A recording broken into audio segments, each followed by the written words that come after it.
Begin. Well, welcome. I'm Troy Miller. I'm the president and CEO of the National Religious Broadcasters Association, and I'm so glad that you are with us today. You know, as Christian communicators, we often have to do our work in times of joy and in times of grief, sometimes in times of just utter despair. But we're called to be messengers of the gospel and to help make disciples into this world and to speak the truth with boldness. And we're here to not only honor, but to talk about the legacy and the future of what Charlie Kirk was all about and what this really meant for him to be a Christian communicator and to reach people for the gospel. We're honored to have join us today Lucas Miles, the Senior Director of TPUSA Faith. He'll reflect on Charlie's bold leadership, and he'll call us to carry on Charlie's torch as Christian communicators.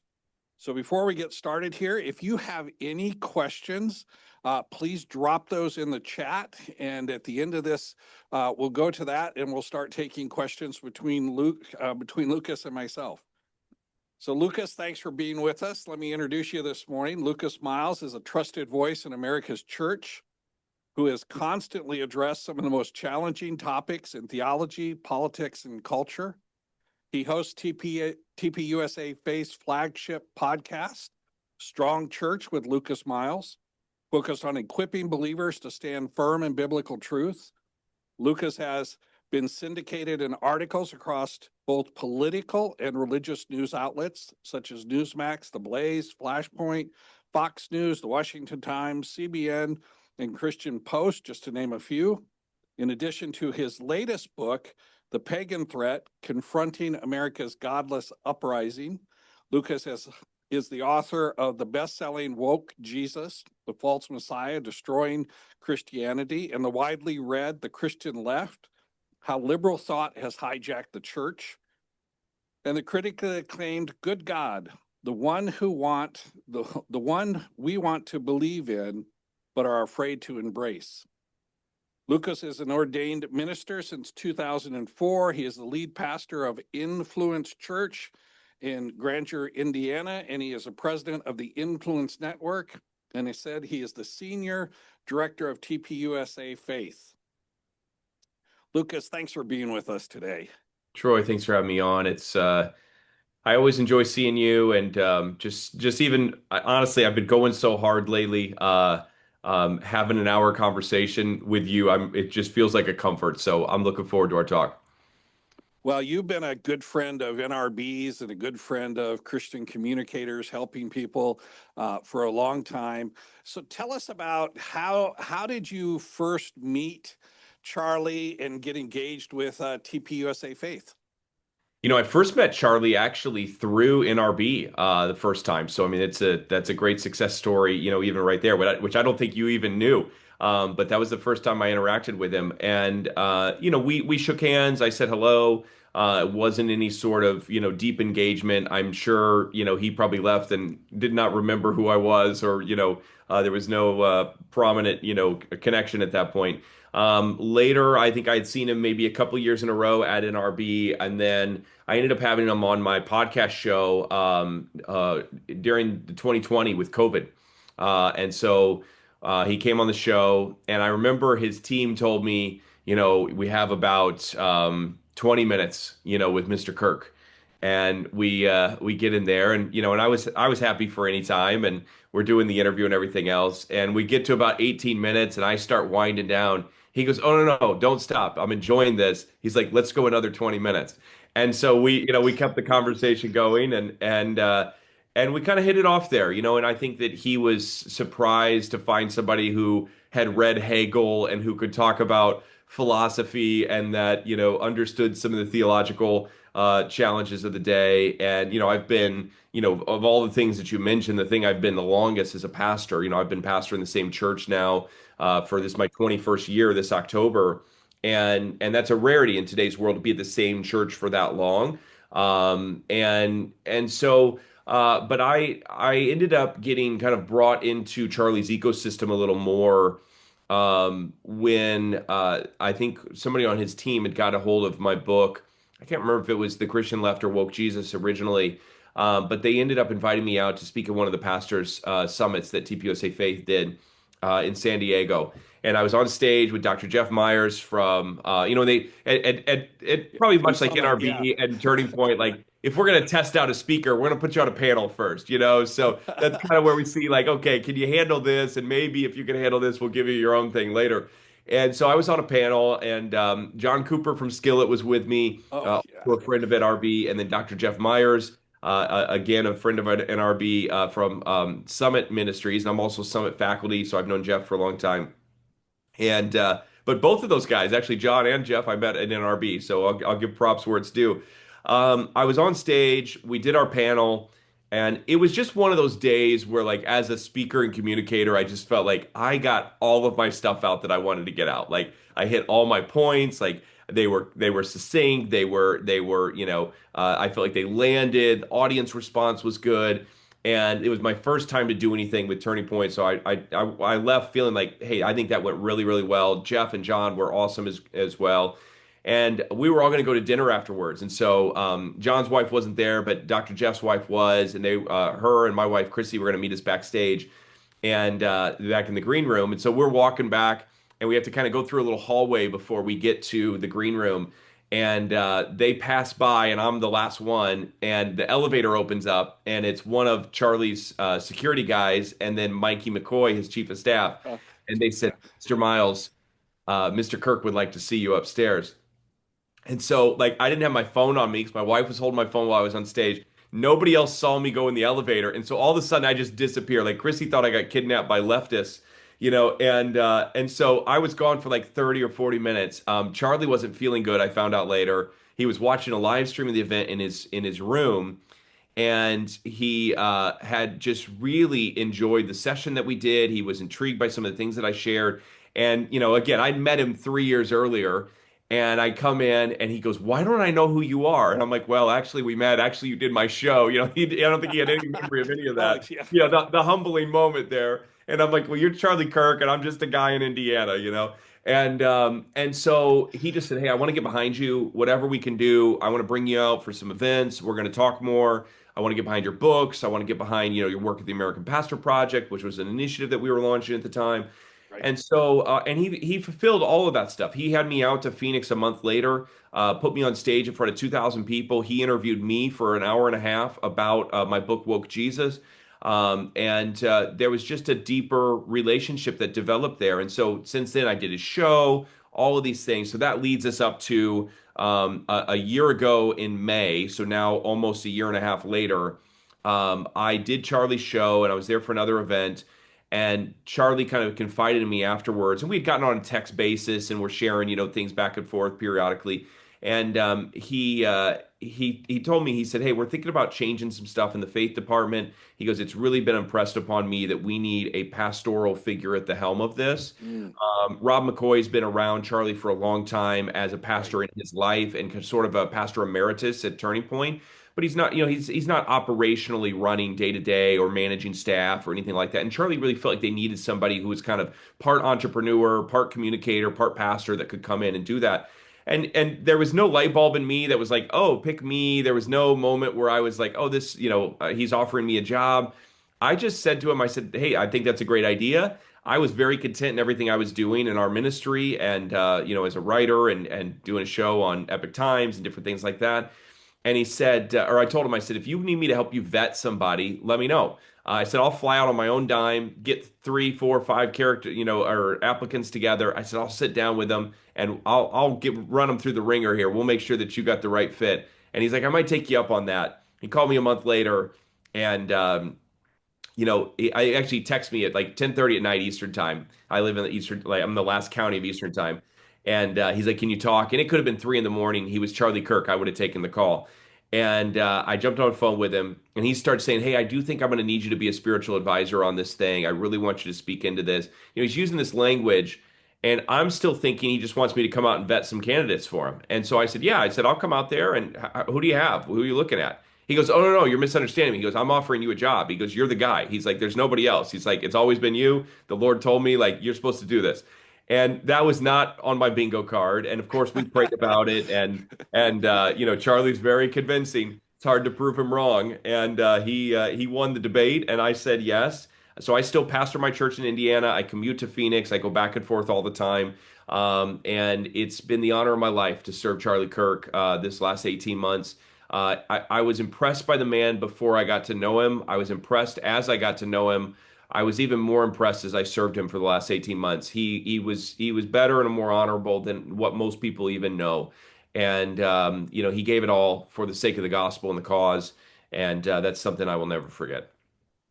Yeah, that's a great story. One of the things I remember about Charlie, even as young as he was, even when he was in his mid 20s, I think he was probably around that when he first spoke at NRB, when he came out to NRB to speak, the maturity in him was way beyond his years. Yeah. He really had kind of just God gave him a natural leadership skill. And I mean, you look at TPUSA, you look at TP Faith, you look at all the other sort of entities you have. Charlie was a great judge of people and providing leaders. I mean, there are some fantastic people in that whole organization. Really to continue on his legacy. He never had to be, I mean, he was the spotlight, but he Yeah. didn't have to be the spotlight. Yeah. It's you're so right in what you're identifying. Charlie had a unique ability. Now I'm probably biased because he also picked me, so that maybe that's coming through here. But he had a unique ability to be able to see things in people that they couldn't see in themselves, and to be able to really cultivate and maximize personalities and talent and skill sets and just bring the best. I mean, the team at Turning Point, I mean, I've never seen anything like this. I always tell people, especially, we have people want to apply there all the time, and I'm like, you need to understand that this is closer to enlisting than it is to working at a job. Like there is Mm. the level of commitment and drive of the people that he finds, and he had just a way of motivating people. You know, Charlie never, I think there was, the whole time I was there for 18 months, there was only one time that he had any sort of like correction for me. And it was so minor, but like, and he did it in such a grace-filled way. But there was like, he never needed to. Like, I wanted to work harder like around him. There was just something about him that you just saw his level of drive and commitment. He's doing 3, 4 events a day, flying all around, like giving his all to every single one, like never seemed rusty, always seemed prepared, soundbite clips from every single time he talked. And you just wanted to like you wanted to give more around Charlie. And I had opportunity very closely to see his faith. Every time we talked privately, I mean, it was about the Lord. I mean, it was so remarkable. And I wish, especially all the haters out there. And of course, we've gotten all, we put a big, I'll send you a picture. We got a 45-foot banner of Charlie on the front of our church right now, and just kind of remembering him. And it's really a statement to the churches that refuse to acknowledge him on Sunday morning more than anything. And as soon as we put it up there, I had a guy drive by and cuss me out yesterday and yell at us and everything else. And you know what? Charlie just wasn't moved by any of that. The mission was always more important to him.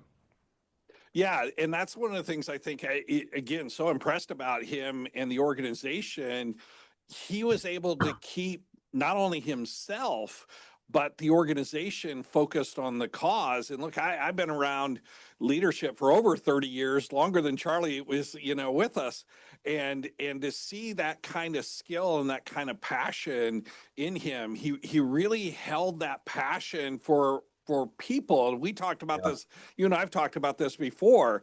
I think one of the things that really drove Charlie is the fact that he saw people in the eyes of created by God for something better than this world was giving them, and he wanted to open their eyes to that as well. Talk about that a little bit. Yeah, I think that Charlie understood this generation more than anybody else. And I think it's because he took the time to ask questions and to be where they are. The Mm. average age of a pastor, and I write about this in my new book, but the average age of a pastor in 2020 was 50. The average age in 2024 was 57. I'm sure it's only gone up from there. I mean, it's at least 1 year older, right? If not more so. And and what that means is that a lot of the places where the next generation are, if we're talking about whether it be young millennials or Gen Z or now even Gen Alpha coming up, the spaces where these generations are congregating are vastly um, uh, you know kind of closed off to, I think, the older generation without creative strategy. And I'm sure we'll talk more about that because that really, I think, is where we come in as Christian communicators and how do we think through that. But you think about, where is this generation? Well, the last 16 days, we've had two sniper attacks in the United States. Hmm. One with my friend Charlie Kirk and his martyrdom. Two with on these this ICE compound, which thankfully did not kill an ICE officer, but killed two of the detainees. And what do we see with both of those? Well, it's come out. They were in Discord channels online. They were in these dark places in the internet having these sort of conversations. I don't know a pastor who's diving into, Discord channels to, go into all this dark stuff. Like most people wouldn't Right. want to do that. And I'm not saying that we hang out in all the darkest of the dark corners of the internet. You could justify some really weird stuff, but for the sake of evangelism. But what I am saying is that the younger generation, gaming rooms, TikTok lives, school cafeterias, they're vastly inaccessible to the average pastor in this nation. So Charlie knew that we had to use media. And he knew that in order to reach them, we also had to go where they were, and that was college campuses. He saw that as the battlefield. And when he was there, he was always learning. He was asking questions of them, not just to Charlie didn't care about debate. He wanted to help people find truth. Right. If you're stranded in a desert and you're getting ready to die of dehydration, and somebody comes up to you to give you directions to the nearest town and hand you a bottle of water, the only reason that's a debate is if you think that you know the right way to go and they don't. But you've already been wandering for a long time. And if you're humble, you'll say, you know what? I need some help. I need directions. I need something to drink. And so truth is only offensive. Even people go, Charlie is provocative. Charlie wasn't provocative. Charlie was truthful. And what the only time truth is provocative is when you don't want to hear it. So yeah, to Hmm. somebody who doesn't want to hear the truth, Charlie's provocative. All of us as Christian Right. communicators are provocative as somebody who doesn't want to hear the truth. I think it's a mislabel of him to call him that. I think it's misunderstanding who he was. Jesus wasn't provocative. He was a truth teller. He was the way, the truth, and the life. Charlie was a man. He was a man who had, faults and flaws just like any of us. He wasn't perfect. We shouldn't deify him, but he was a great man. And as far as men go, he was about as good as they come. As many have said, I think he was the best of us. And I think that as Americans go, there's few people who have done more for this country than what Charlie Kirk has. I don't think we'd be where we are with this administration, with seeing victories over the Johnson Amendment, with seeing the overturning of Roe, with seeing just the Trump administration. They're elevating. I mean, to have almost the whole cabinet stand up and testify to the lordship of Jesus Christ, at his memorial. It was mind blowing. The transformation, the revival that's stirring in this nation, none of that would be possible without Charlie Kirk. And I think it's honorable, to consider him in that way and to remember the absolute best of him. Yeah, he really was that way, and I think you're right to remember the best of him. Charlie never claimed. I mean, I'd run into him, and I didn't know him as well as you, but I'd run into him. We in the same circle, so we were at different events, and we'd talk. He never claimed to be, perfect or to know everything or have all the answers. Again, something good about his leadership in that. And so, talk about that for a second, Charlie.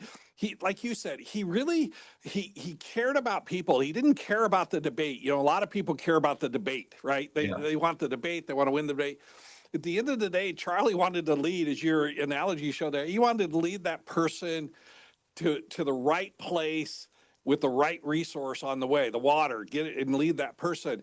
Talk about that leadership and how he spread that throughout the TP organization, the Turning Point organization, and how that affected you. Charlie was a great leader, and his wife Erica is going to be a great leader as well. I mean, she already is, and Mm. she's going to do so well in this role. And happy to talk about that more too. But the um, Charlie had an ability to command a room like few people I've ever seen in my life. I've met, I mean, as you know, I'm Hmm. among peers who do this. All of us probably on this call, we've met a lot of famous people. We've spent time with them. We've talked with them. I've traveled with Hollywood actors. I've been on film sets with major names. I've shaken hands with people. I've met and prayed for President Trump, and been able to be in his presence. I've been to the White House multiple times. All the things that come with kind of the type of work that we do, and where God has us. And what I could say is that there was still always a little bit of a nervousness at times when I was around Charlie. And it didn't affect our relationship. It wasn't anything like that. But it was just, there was something about him where, it was almost, I don't even want to call it an intimidation. There was like just an awe factor. Yeah. There was a different level that he moved at and hummed Yeah. at, and there was an expectation. Like Charlie, this was Charlie's leadership. You would think that, like, you picture a senior leader that would come in and go, "Okay, guys, here's what we got to do. I've been thinking of this plan and blah blah blah." And Charlie would have those moments. But for me, mostly what Charlie did is he would go, "Lucas, we need to think bigger." And that was all he needed to say, and it would just birth something in you. And then you Mm. come back to him and go, "Here's what I got." And he's like, "I love it," he just would inspire greatness in the people around him, and bring out the absolute best in them. And he was a brilliant strategist. I mean, he's mapped out, through, probably 2050 on how to, keep America safe. I mean, he's brilliant. He wrote everything down. Turning Point is in great hands moving forward, just because he's given us a clear Hmm. direction of where we're headed for a long time. But I think it's, just for people that had never had a chance to get to know him, he was a once in a lifetime, once Yeah. in a generation mind, as people have Yeah. said. I feel like I am, I'm good on my feet. I'm able to think through complex ideas. I mean, I felt like a third grader around Charlie. It was just like, it's just ability to do that. But yet there was also a connection. Like, I can remember we did these nights called Freedom Nights, which I'm doing one next week, in his place, which I don't take lightly. At Dream City Church in Phoenix, and so we'll get 1,500 to 2,500 people, depending on who the guests are. And my faith department runs these. We'll bring in, various, voices in the faith community, and then they'll do a worship service. Charlie would come out and do a monologue, and then sit down and interview these guests, and then take Q&A from the crowd. And so, that was typically when I would go out to Phoenix, was for these events, first week of every month. And I would always sit in the front row. And I was always sitting in the front row, kind of in eye line of Charlie with how he was on the stage. And anytime the conversation got theological, he would always look over to me. And it was kind of like, after he said something, kind of look for me to go, like, "Yes, you hit that. Like, yes, that was it." And I think he appreciated the reassurance, but he was so good theologically. I mean, he was better than most pastors are, when it came to that. But we always had that connection. I think that I was 15 years older. I'm 15 years older than he was. And despite that, he was a mentor to me in a lot of areas. I learned so much from him. I'd like to think that I added some value, in his world, and was able to kind of help him walk through, some of the theological concepts as well. But he didn't need a lot of help in that area. He was very in tune. He was in the Word all the time. He loved the Lord. He loved the church. He loved pastors so much. He just loved them. He always wanted to have pastors around. He just, and not for show. This was private dinners and conversations. He just loved being around, people who understood the gospel, and he would ask them just question after question after question. So many good memories there. Yeah, he was a lifelong learner. I probably met Charlie maybe a couple of years into TPUSA when it started, and he was pretty young then. The change I saw in him, over that time was, like you said, he really kind of started at least more conservative, kind of in his perspective and things.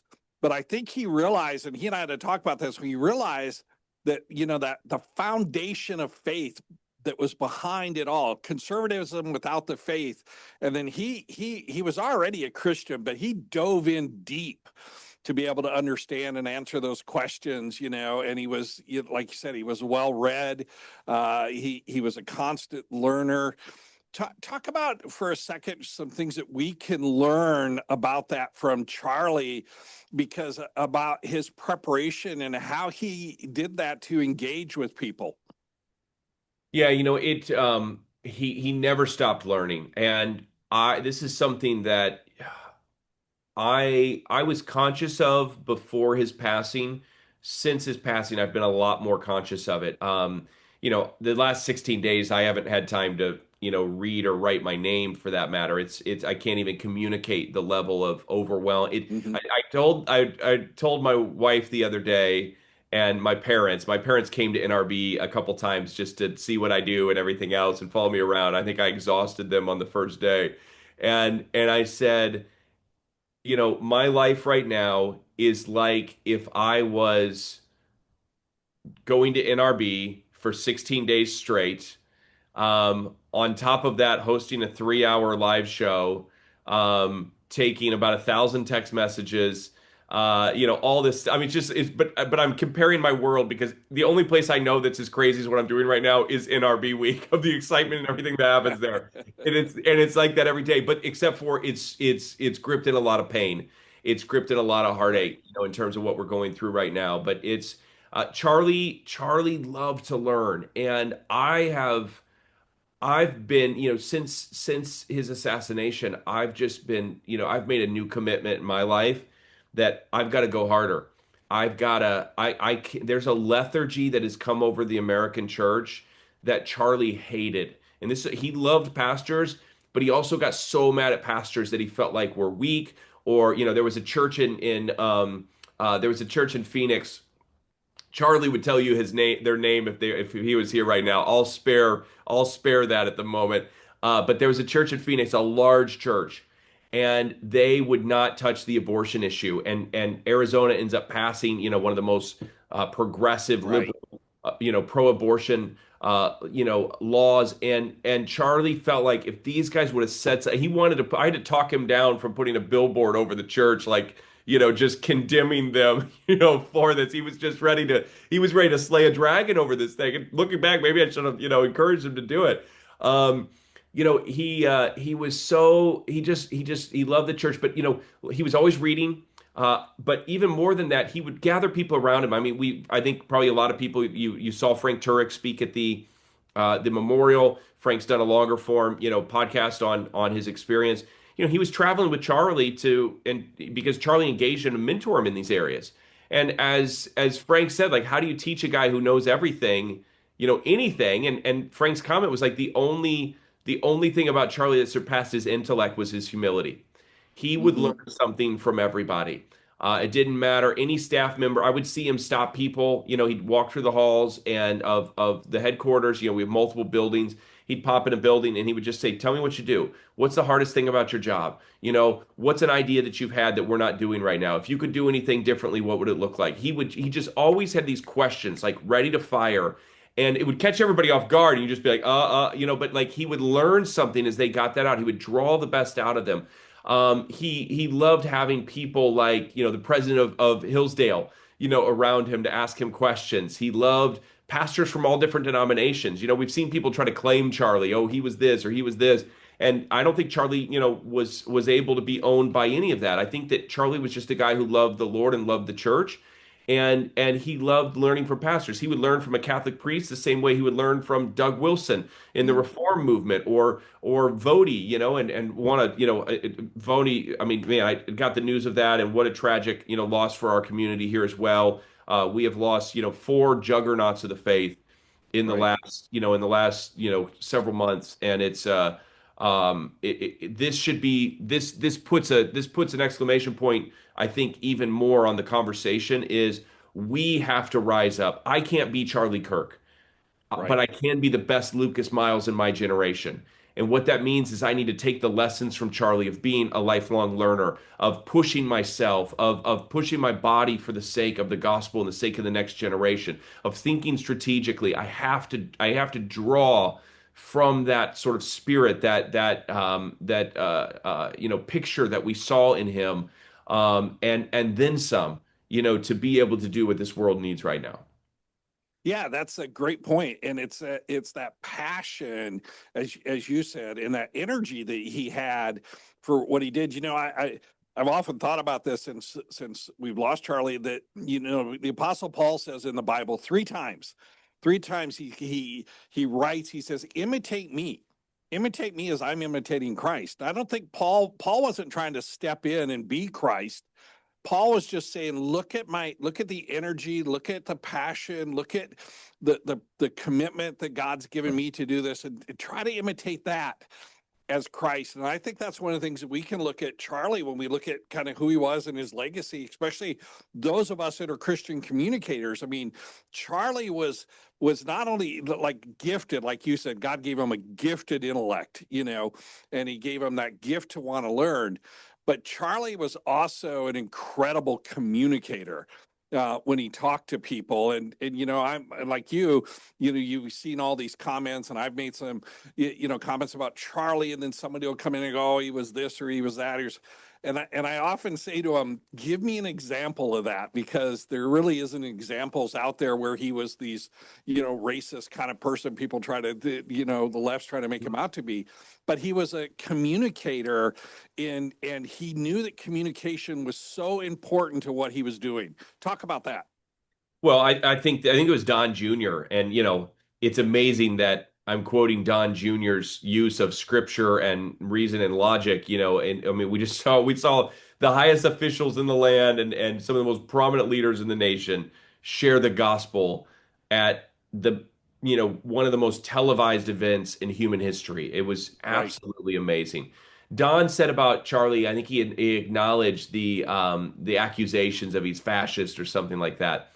And he's like, I haven't seen a lot of fascists who are willing to give the other side a microphone for 3 hours. You go to one of Charlie's events, and he's giving the opposition. And now Charlie never saw them as opposition. He saw them as human beings with dignity and worth that were learning through this. I mean, there's the one video where and it's been a viral clip. I'm sure a lot of people have seen it, where there's a leftist kid in college, and he brings his dad to this rally, and they're actually Hmm. working Yeah. out. They're working out their conflict at the microphone with Charlie, and Charlie's like literally doing like father-son counseling, helping the conservative father to be able to understand things about the leftist son to bring them closer together. And he's like, look, at the end of the day, you guys are family. Like, you got to draw into that first and foremost. Like, this other stuff, yeah, like it's worth working out, but like your family, like, don't draw away from that. And family always came first for him, but he had a heart to reach those people in that way. I think that Charlie, again, because truth is provocative when you don't want to hear it, it's easy Right. just to throw a label or an accusation. When I came into the organization, I was probably, if I'm honest, I was probably 85% sure that I felt good about Charlie. I went into the job going, hey, I have seen enough. I've not seen any concerns. I feel like it's a God opportunity. The Holy Spirit was affirming in me, but I still had kind of these human apprehensions of, is this the right move? I've always been about the gospel. I've always been about this particular Mm. thing. I want to make sure I'm not losing that by taking this position, and that this is really kind of, I'm hearing from the Lord properly. That was very important to me. And as I got into the role, the first thing Charlie did was he said, why don't you take some time and just audit the department and audit the organization? And I spent 90 days just watching and learning and asking questions. And I didn't make one decision. I didn't do any hiring or firing. I didn't change anything. And he gave me a chance just to review. And then he had me come back to him and say, what did you find? And he wanted to know what I saw.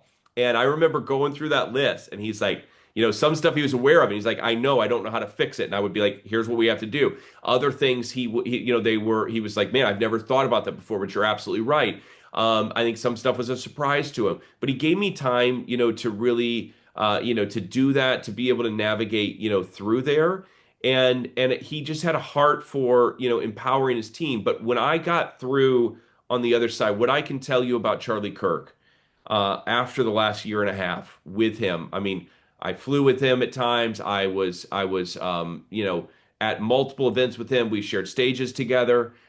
There's people in the organization who've known him for way longer than me. Don't hear me at all say I was Charlie's best friend of all time, and we were. I don't think Charlie did play golf on the weekends with anybody for that matter. He did. Charlie didn't take weekends hardly. He took Saturday off. He had a Sabbath with his family, and that was what he did. But so I don't want to puff this up, make it more, because everybody wants to try to own a piece of Charlie right now. I'm not saying that. Right. In the role that I was in as a senior director, overseeing all of the faith operations within TPUSA, what I can tell you is I've never seen a person with more integrity. Who Mm. what he preached is what he practiced.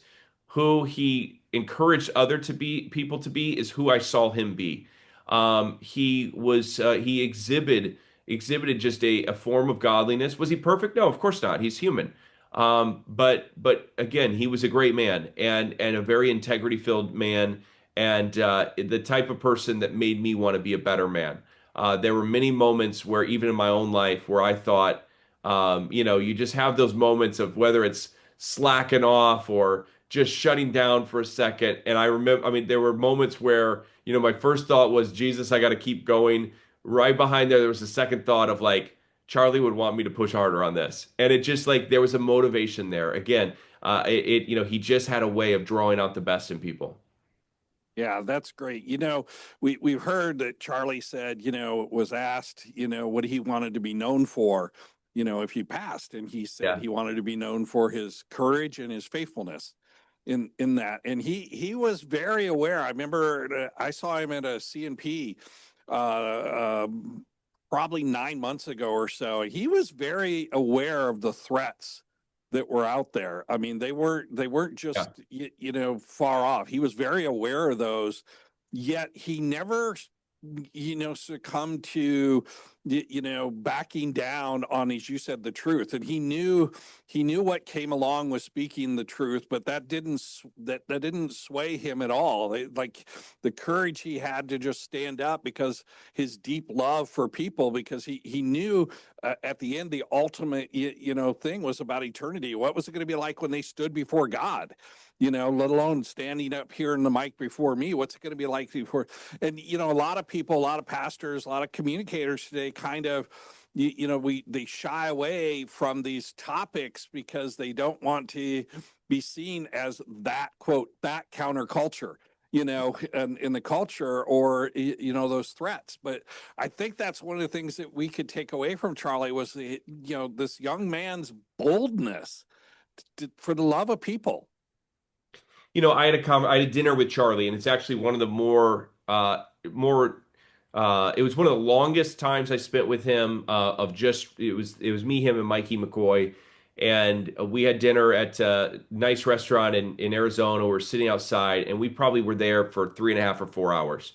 And he just made time to just say, let's get concentrated here on what's going on in the faith department. It was the start of the year. I think it was in January or early February, and we had a relationship. I think he trusted me a lot, and there was so many other things going on. He was moving so fast. We would dive in about once a quarter and just get like, a couple hours together to just go concentrated and hit everything that we needed to.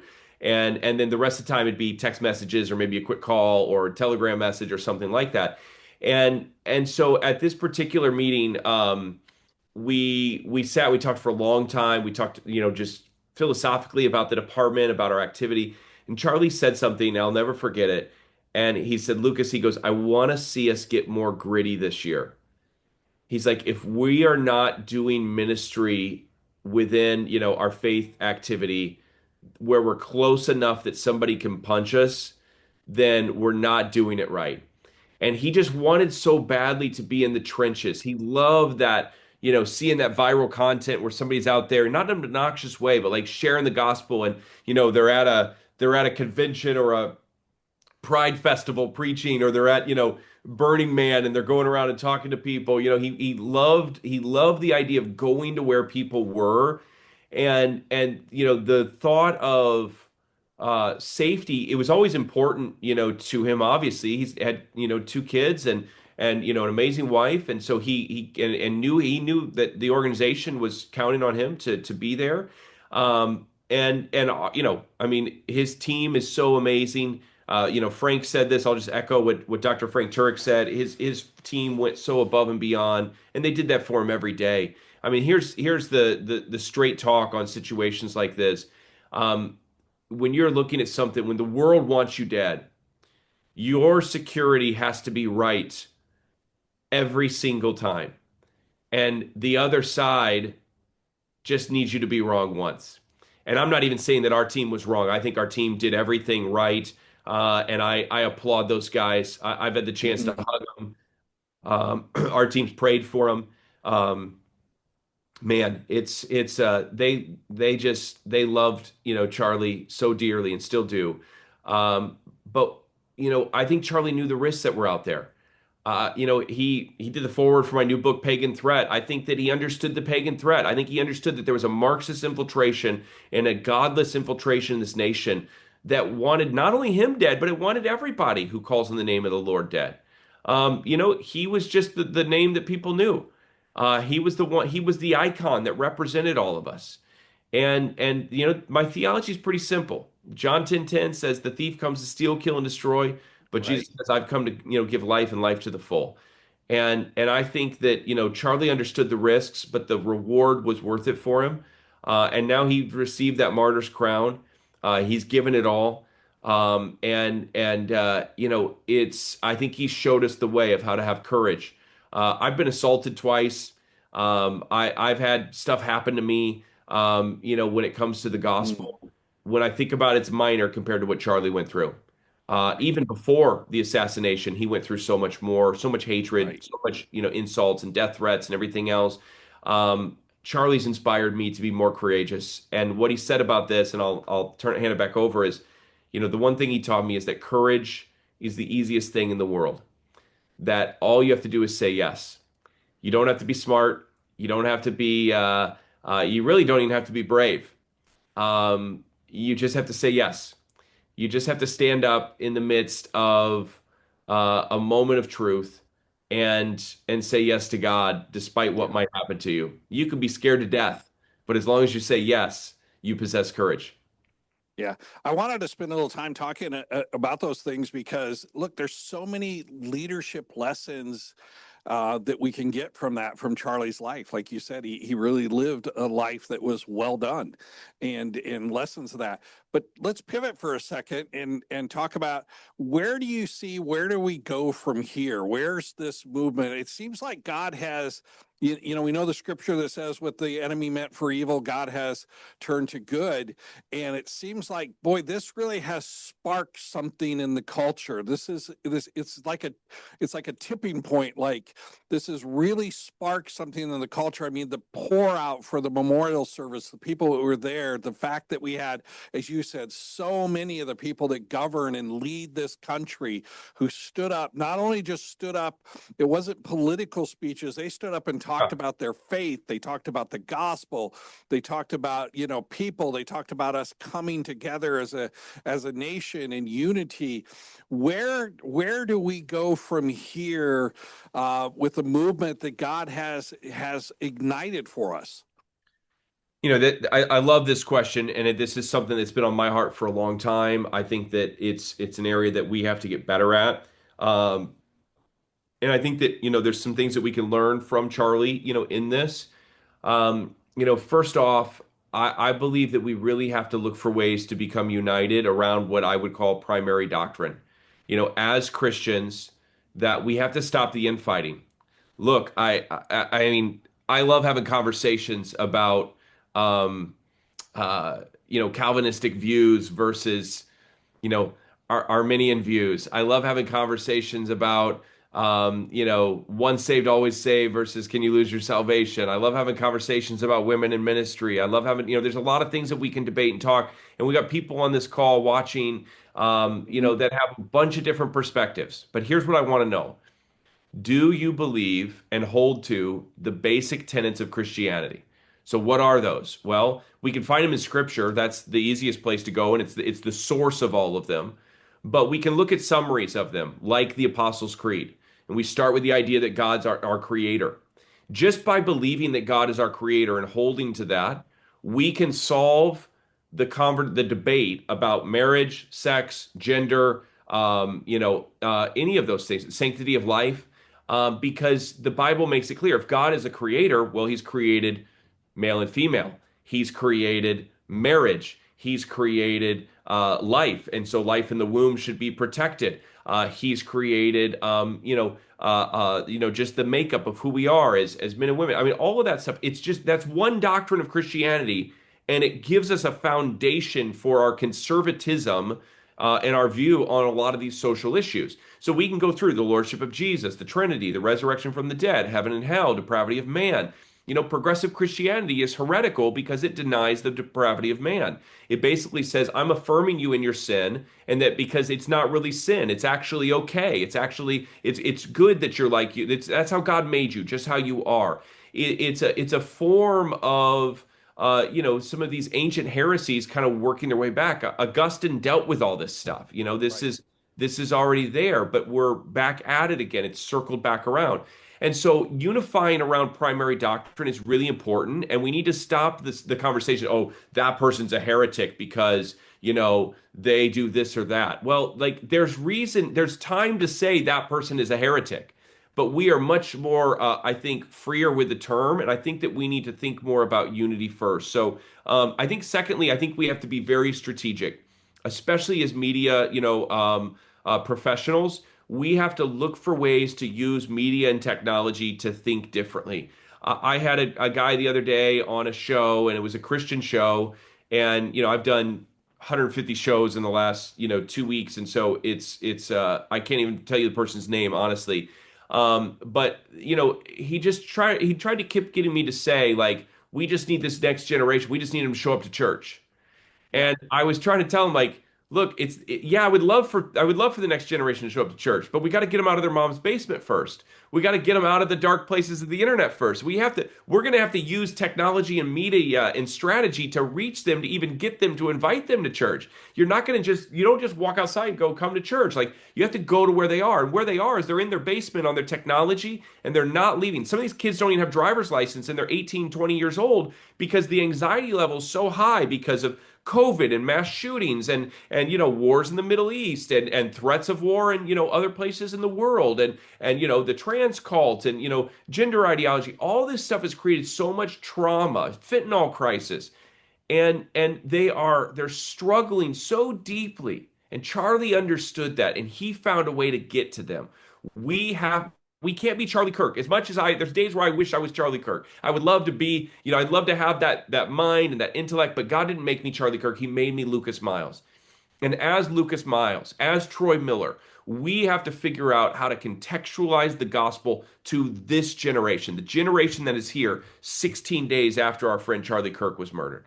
And we have to figure out how to take the true gospel, contextualize it to this moment in time and this moment in history, and figure out ways to get into the homes and the airways and the digital spaces and the virtual spaces to be able to reach people with the gospel. We cannot do it how we did 50 years ago. We can't do it how we did 25 years ago. It is, probably the thing that was most compelling for me in this whole process. Jensen Franklin has been a tremendous friend to me this year, and he has come alongside of us even long before the assassination.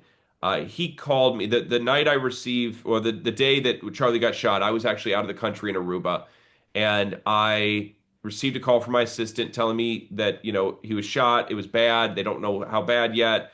To pray. We started making arrangements to come home. We couldn't get a flight until the next day. Charlie had encouraged me to take a vacation, and we were preparing just to head out early in the morning. And I told my wife, I said, I just need to go watch the sunset. And I watched the sunset by myself and kind of used it as a time just to talk to the Lord, and just said goodbye to Charlie. We'd received the news of his passing. And right as the sun went down below the horizon, looking at this beautiful Aruba beach, Jensen called. And just prayed over me for like 15 minutes. And it was so touching. And he sat with me at the memorial.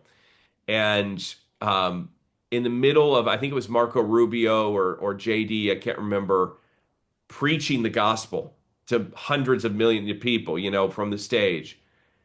And Jensen leans over in his Southern accent and he just says, if pastors stop preaching the gospel, God will replace them.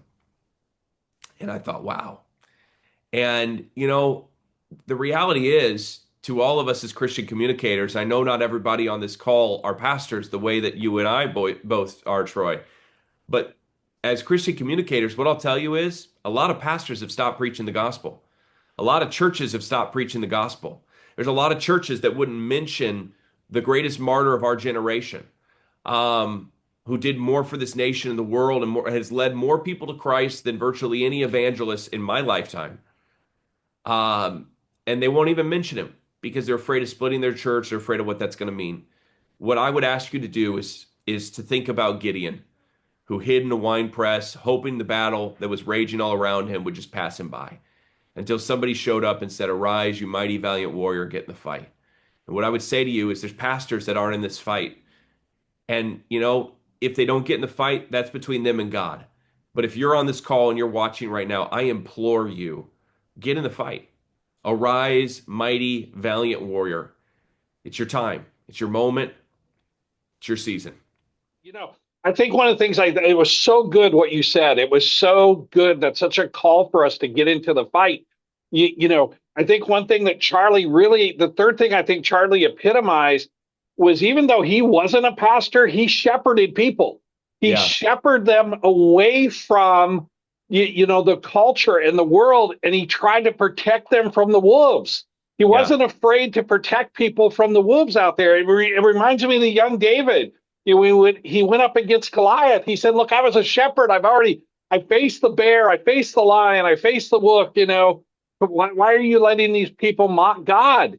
And that's the fight that we need. That we need people, Christian communicators, pastors, that we can get into because I was just look. We've lost, like you said, so many giants. I was at John MacArthur's memorial, and somebody said, he calls the messengers home, but the message goes on, Yeah.